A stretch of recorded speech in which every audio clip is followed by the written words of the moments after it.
আসসালামু আলাইকুম। আমি নাজমা আপনাদের সামনে চলে আসছি আমার নতুন একটা রেসিপি নিয়ে। আজকে রান্না করব, দেখেন, পাঙ্গাস মাছ। আর এখানে আছে, এটা সবাই চিনেন, উত্তরবঙ্গের এটা এই খুব ফেমাস কুমড়ার বড়ি। আর এটা হচ্ছে শসা, দেখেন মোটা মোটা বড় বড় শসা। এই শসা দিয়ে, বড়ি দিয়ে আর পাঙ্গাস মাছ দিয়ে রান্না করব। তো দেখতে থাকেন। মাছের তেল দিয়ে দিছি, পাঙ্গাস মাছ তো অনেক তেল হয়, তেল দিয়ে দিছি। এই তেল বাইরে বার এই বোতলের থেকে একটু দিলেই মাছ ভাজা হয়ে যাবে।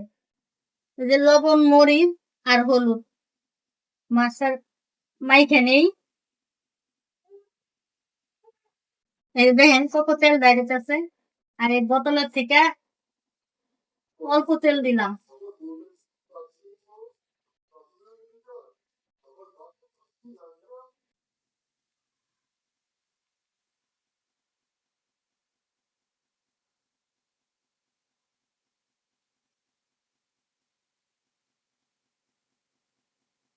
মাছটা ভাইজা নেই, তারপরে এই বড়ি গুলা এরকম করে তেলে ভাইজা নিয়ে,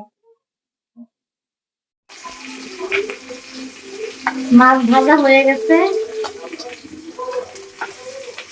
এবার পাঙ্গাস মাছটা বেশি ফুটে,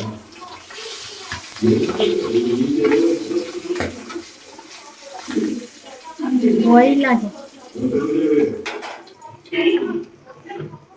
এবার দেখেন এই যে বড়িগুলা ভাইজা নেই।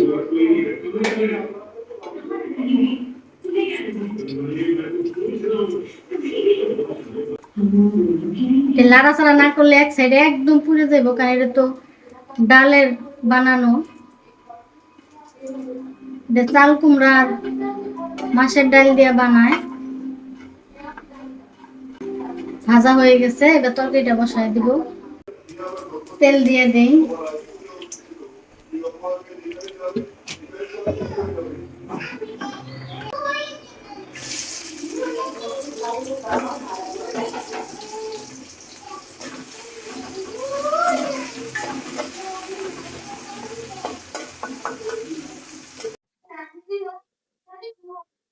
পেঁয়াজটা এই যে বাদামি বাদামি হয়ে গেছে।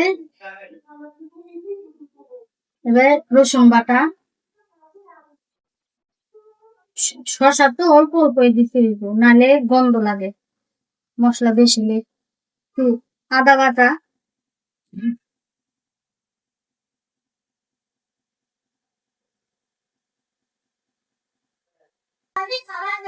একটু পানি দিয়ে দিলাম।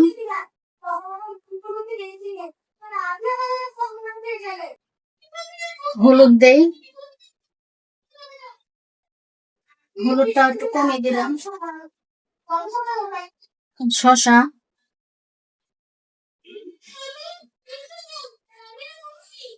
মরিচের গুঁড়া, একটু জিরার গুঁড়া,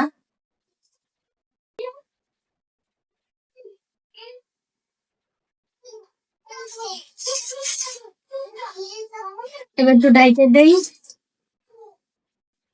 মশলাটা কষানি হোক। ভুলেই গেছিলাম, লবণই দেওয়া হয় নাই। লবণটা যার স্বাদ মতো, যে যেরকম খান। আমরা একটু লবণটা বেশি খাই।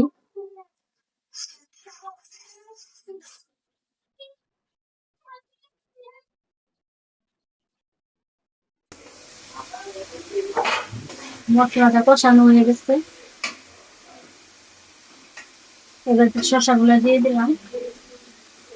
শসাগুলা একটু মোটা মোটা করে কাটছি, যদি আবার হইলে যায়, শসা তো নরম।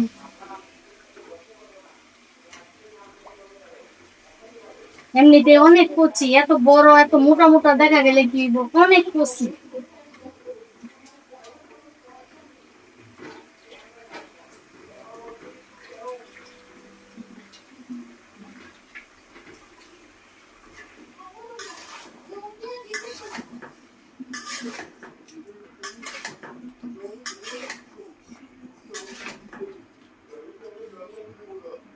এবার ঢাইকে দেই, কষানো হোক।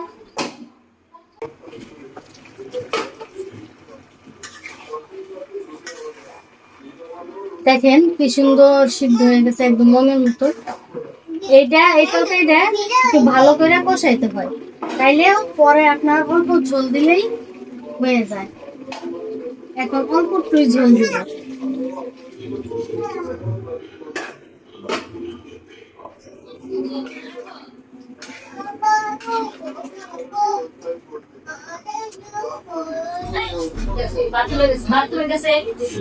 এই যে এবার বড়িগুলা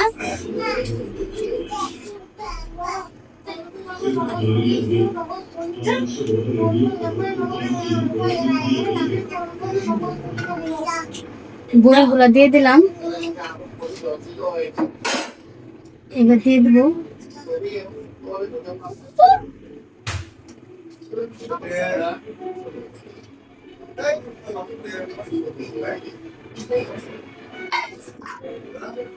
এবার ঢাইকে দিলাম। দেখেন তরকারি মাশাআল্লাহ অনেক সুন্দর হয়ে গেছে কালারটা। দেখেন এই যে বড়িটাও দেখেন এই যে গইলে গেছে, এই যে 2 ভাগ হয়ে গেছে বইলা। তো এইভাবেই আমি রান্না করি। তো আমার চ্যানেলটার পাশে থাকবেন, সাবস্ক্রাইব করবেন, শেয়ার করবেন। আজকে এই পর্যন্তই। আল্লাহ হাফেজ।